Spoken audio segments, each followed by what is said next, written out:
What this reveals and what should be obvious was that a face reveal was never necessary in the first place. With over 30 million subscribers. Nebyla nutná, no. Jako reálně Dream ani jako nedělal podle mě moc. Jako já souhlasím, že když se odhalíš, tak jako ono ti to odemkne strašně moc jako nových dveří kontentu, ale ty vole, zrovna u Dreama to asi nebylo úplně nutné. No. Ale je to zajímavé téma, protože Sunny V2, můj oblíbený youtuber, vydal, proč Dreamův face reveal bylo otřesný rozhodnutí, což vypadá jako banger title. Já tam vidím jenom ten Dreamův smiley face a už jsem na to úplně nažhavenej, ty vole.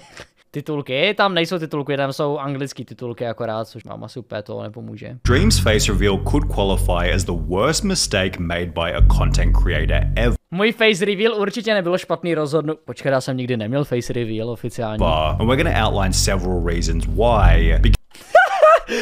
Tenhle screenshot toho Dreama z MrBeast videa, jak tam ví, jak tam prostě má tady, jenom tady tahle póza prostě, to je tak hrozně funny. Beginning with possibly the most crucial point, being that Dream's unseen face was one of the only things keeping him relevant. For example, Dream was able to appear in MrBeast's 65 million view 2020 rewatch. To je pravda, tam měl to jeho fakeový odhalení a strašně moc se o tom mluvilo v tom MrBeast Rewindu. Proč MrBeast nemá nový rewind? To je škoda, ty vole, MrBeast měl dělat Rewind pro 2022. Simply because he hadn't shown his face yet, which accompanied hundreds of commentary type videos teasing and clickbait. Dream zvyše. Můžeme mít Dreama, máme Dreama doma, Dream doma. Ale hej, třeba nepíše dětem. Teda, to byl vtip. What Dream apparently looked like. Dream did a face reveal, 2.6 million views. Did Dream just face reveal 19 million views? Kámo, tenhle cápek, ten Jelly Bean. Já nevím, jestli jste někdy viděli jeho short, ale jako takhle, já myslím, že Sunny V to na to měl taky video, že ten Jelly Bean byl hrozně hejtěnej a ono na něm není nic jako špatně, ale prostě jenom ty videa některý jsou prostě ty vole takový až jako otravný, když to prostě sleduješ. I let my comments dye my hair. This was the most liked comment from that video. Rainbow. Rainbow got 100,000 likes. It's time to finally reveal my rainbow hair. Okay, 3. Tam je prostě všechno, co zoomer potřebuje. 2, 1. Ok, docela funny, ona se změnila v klauna. Views. Dream's face revealed 21 million views, all of which providing insane amounts of traffic to Dream with absolutely no effort required on his end. There was then the monthly Twitter get-together where everyone focused on Dream while trying to figure out who he... Tohle si pamatuju, tady ten leak. Vím, že to někdo leakoval, já jsem si v té době říkal, ne, to nemůže být možný. A pak jako reálně, když se odhalil, tak ty vole, ona tam ta podoba je, obzvlášť jako když si to porovnáš víc s tím MrBeast videem, tak ona tam ta podoba je. A hele, jestli tohle byl Dream dřív, tak to není špatný, jo, to jako respekt jemu, že dokázal jako zhodit tolik váhy, jo, to je jako úctíhodný. A nevím, jako... Vím, že tady tenhle leak koloval hodně, ale on především koloval z toho, že já mám pocit, že on dřív měl, nevím jestli přijel tuhle fotku, ale nějakou fotku na jeho nějakým osobním Instagramu předtím, než vůbec byl jako nějak slavný. He was, including this classic. No ne, teorie, možná to bylo fake, já nevím. Post reading #DreamOut. Can we discuss how he catfished 20 million people into believing he's some cute ripped twink while he looks like this IRL? Yes, this is a picture of Dream. Yes, he uses his brother as a body double for merch pics, which accompany numerous posts by Dream himself, where he was able to capture the public's attention by teasing a hand. Ty vole, já jsem měl používat svýho bráchu jako body double. Glove or mouth, prompting even more traffic toward Dream's brand and videos. Pořád byl hubenější jak ty? Co? To není pravda. Dream did explain in his face tady tenhle ten Dream troll face prostě, to je legendární. Reveal that he was tired of people going to insane lengths to try and expose what he looked like. The people trying to leak my face, trying to find out what I look like, trying to there's too many. It's a little just a tiny bit too much. Yet perhaps he was simply unaware. Moment, cože? On byl unaware Of just how relevant these incidents were keeping him. Jak to dáš je černobíle, tak on o to víc vypadá jak ten troll face, já mám dost. Additionally, since almost all growth on YouTube comes from some kind of uncomfortability, Dream should have recognized this feeling as a signpost to let these attempted exposés continue, giving him wave after wave of free relevancy. On top of free relevancy, Dream's anonymity simply gave people a reason to follow his story as a creator. It made the whole thing fun for the audience. As mentioned in this article by PC Gamer, fangirls seem to often perpetuate the mystery with fan art, unapologetic standing videos, and fantasy situations. Ty vole, jestli něco, co mě na Dreamovi fakt sere, tak je to ta jeho komunita. To je, já jsem to říkal několikrát, to je nejvíc otravná komunita pod sluncem, typí. je neuvěřitelný. Je ta Dream komunita je otravná prostě. Já jsem sadím, kdyby tohle šlo na YouTube, což nevím, jestli půjde. Já v momentu, co o Dreamovi řeknu jednu špatnou věc a bude se na tohle dívat nějaký fakt die hard Dream fanoušek, tak to bude takovejhle odstavec v komentáři, ti říkám. With Dream's face reveal putting an instant end to all of this. The illusion of him being a supermodel, unusual, or perhaps a god amongst men is gone. He really is just a guy you'd see on the street. A taky, co mě od Dreama hodně jako odpudilo, nebylo nic moc ten jeho cheating skandál, ten byl docela vtipnej, ale to, co všechno prostě dával na Twitter, to prostě byly takový, já nevím, takový kolikrát narcistický, nebo prostě věci, kde nebyl schopný uznat za něco nějakou odpovědnost nebo cokoliv, prostě úplně debilní tweety. A jen hrozně to sralo, vždycky jsem to četl. Street. Dream also seemed to ignore just how much of the brand itself was based on his hidden image. His song Mask, which has over 30 million views, Či tohle jestli někdo dá do media shareu, já vás najdu. Pohladím po tváři. only exists because he was a faceless creator, while on his merch site almost every piece of clothing still uses the anonymous Dream smiley face. There's something that's charmingly simple, unique and memorable about the smiley face, which when combined with the A hlavně jako, kdyby chtěl Dream dělat videa IRL, tak on mohl dělat IRL contenty bez toho, aniž by se odhalil, akorát by měl prostě tu masku, to jako to. Pořád by tam byla aspoň trochu jako takový to mystery, taková ta zajímavost kolem něj, protože přece když seš neodhalený, tak ono to na tvým brandu jako fakt dělá hodně. Když lidi můžou pak jako spekulovat a seš pořád taková jedna velká záhada prostě. classic Dream green makes for incredibly distinctive branding, as can be observed in the case of his Minecraft skin. Tady to je perfektně vidět, mě hrozně sere, jak Dream na tom logu má jinou zelenou, než má jeho Minecraft skin. Je to strašně sere, když to vždycky vidím. Makes for incredibly Prostě koukej na to, jeden odstín zelené. distinctive branding, as can be observed Úplně jiný odstín zelené, co to je? in the case of his Minecraft skin. However, it now feels as though most of this branding is fairly redundant, as we now know what he looks like, yet at the same time, Dream has made no effort to change his branding to match his real-life image, which would also be a poor strategy as he'd then have to change everything to something completely new. It's almost like the channel is still represented by a green and white smiley face, although when you think about Dream, you instead think about this image, representing some kind of unexplainable inconsistency. For most channels, adding a face can provide the brand with a strong dose of recognizability. However, in the case of Dream, his face reveal seemed to do the opposite and instead weakened what was already working. What this reveals and what should be obvious was that a face reveal was never necessary in the first place. With over 30 million subscribers, Nebyla nutná, no, jako reálně, Dream ani jako nedělal podle mě moc, jako já souhlasím, že když se odhalíš, tak jako ono ti to odemkne strašně moc jako nových dveří kontentu, ale ty vole, zrovna u Dreama to asi nebylo úplně nutný, no. Dream had built the largest Minecraft channel in YouTube history and never had to show his face once. None of his thumbnails ever used an over-the-top surprised face, yet still achieved sometimes over 100 million views, while the content itself was more entertaining without a face cam in the bottom left-hand Validran. corner. Dream's unique strategy was definitely out of the ordinary, however, it was still clearly working extremely well. So if the content wasn't broken, then why was Dream trying to fix it? What was his Jak je na to teďka Dream ze sledovaností, jako pořád je to obrovský tvůrce, takže jako, že by měl problém se uživit, to si... Protože když vyhledáte Dream, tak první, co vám to najde, je to Sunny V video, teda Sunny V2, počkat. To je určitě jenom náhoda, anonymní režim, tak nic. Tak je to tady hnedka jako druhý. Proč jeho poslední video ten face reveal? Ten Dream nic nenahrává, vůbec se snaží ani makat, vole, dostává peníze za nic, vole, klasický youtuber, co to vás znamená, vole, já se tady můžu zedřít a tenhle cápek tady vydělává miliony a nic nedělá.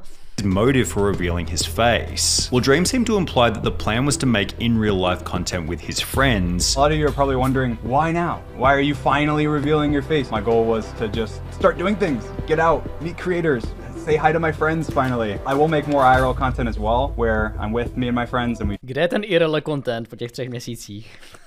do things, and I'll do Minecraft content as well where I'm in real life. Like there was a cool video idea I had a long time ago that I couldn't do until now. And while this was an excellent Jako mohl, stačilo mít tu masku. plan with a lot of potential upside, his execution on the idea has been far from him. Odhalení je věc, co ti může zničit komunitu, anebo zase mega zlepšit. True, no. True. Hele, nejhorší to je, což jako, hele, ne, že je to něco, co bys mohl nějak ovlivnit, ale nejhorší je, když nejseš odhalený a tvoje komunita si má jako nějakou představu o tom, jak vypadá. A ty v moment, co se odhalíš, tak můžeš vypadat sebe líp, ale stejně prostě někoho z té komunity zklameš, protože nevypadáš tak, jak oni si mysleli, že vypadáš. Impressive. It's been a quarter of a year since Dream uploaded his face reveal, yet there hasn't been a single upload since. Dream stated that he was going to move into a content house with George and Sapnap, yet the only two pieces of content that have come out of their group house are a pretty basic Christmas stream, as well as a clip explaining why they hate living in the house together.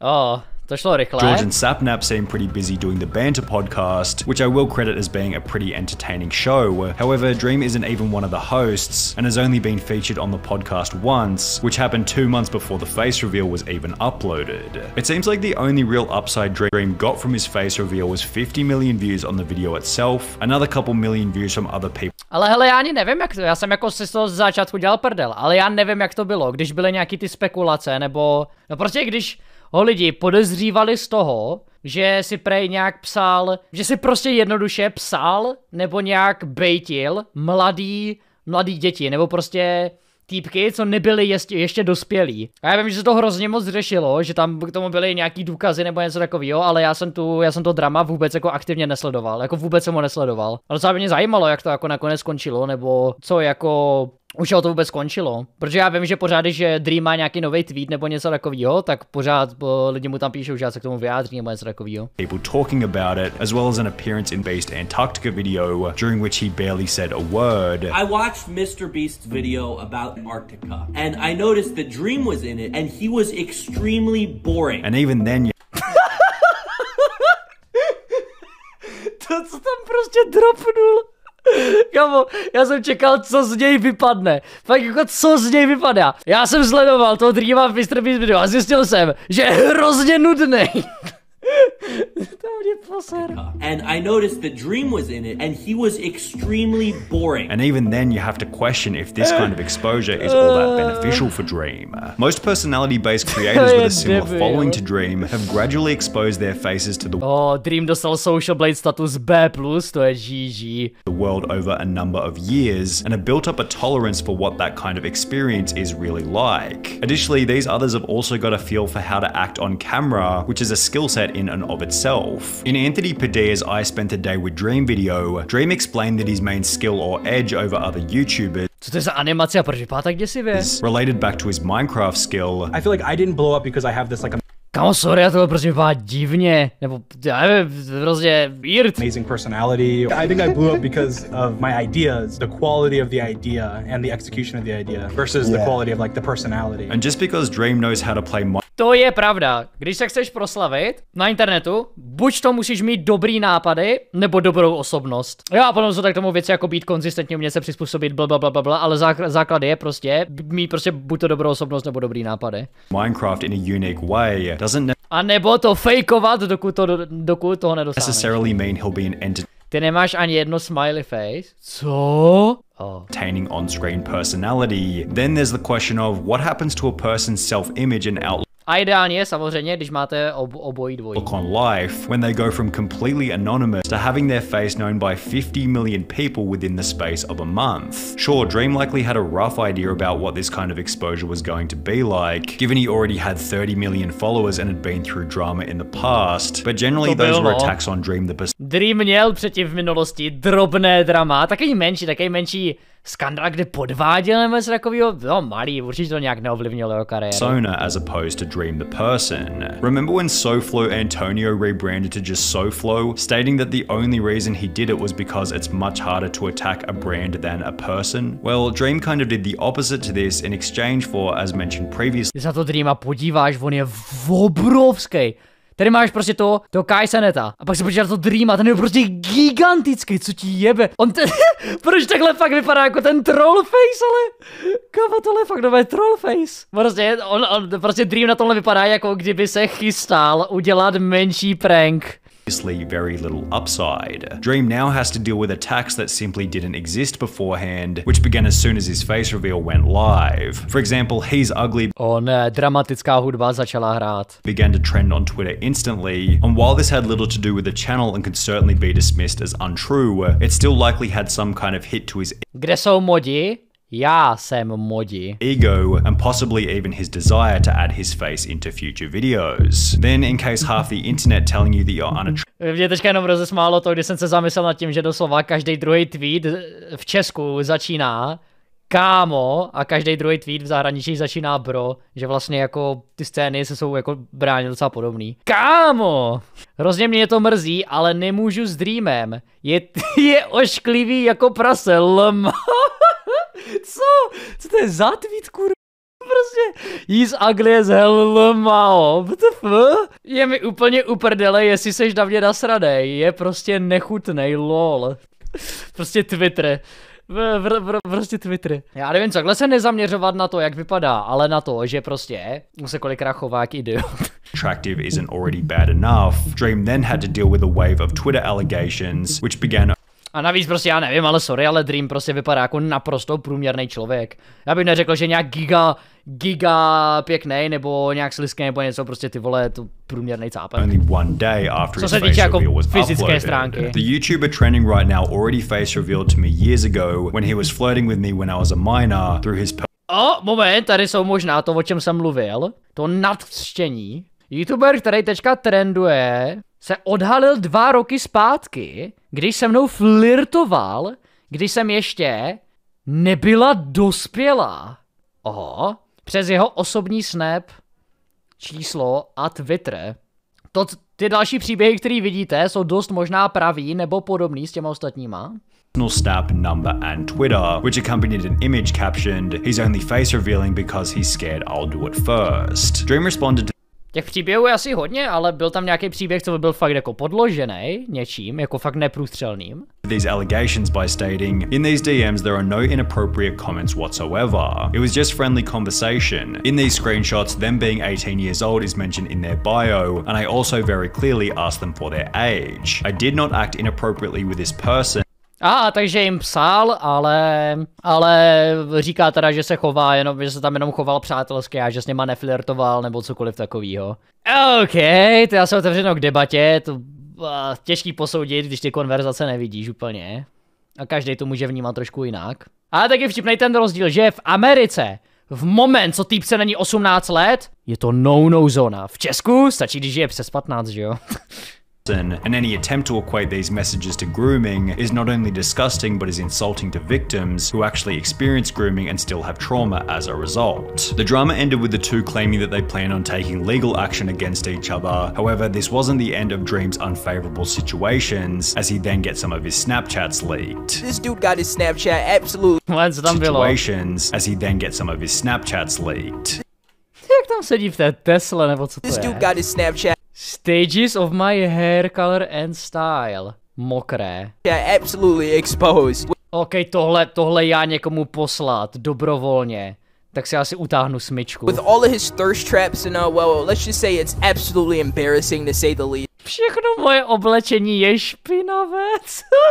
Proč jsi tohle posílal? It's the most socially awkward vibes I've ever seen from any content creator. Like this guy, I'm convinced has no social interaction besides talking to George and Tommy in it on Discord. The point we're trying to make here is that his face reveal has given unprecedented access to his personal life. Every attack on him now holds significantly more weight and could potentially reduce his motivation to be a YouTuber altogether. Dream's other problem was that his face reveal was uploaded at the worst time imaginable. Major changes to a channel are always best executed when things are on the up and up, because if you change things during a slump in your channel, it looks like you're acting out of desperation, and it certainly felt like this in the case of Dream. Ano, něco jako když Nejfake kolikrát začal dělat 50 000 odhalení, no, tam to mělo takový trochu podobný vibe, že to bylo takový, že ty vole, hele, už nevím, co tam prostě dropnout za content, tak tady je 50 000 odhalení. His channel had fallen from gaining 100 million views per month to around 20 million views per month.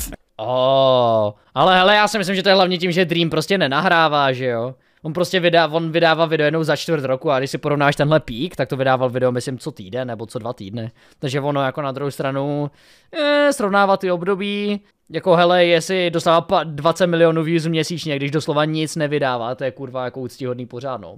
Jak je na tom tečka?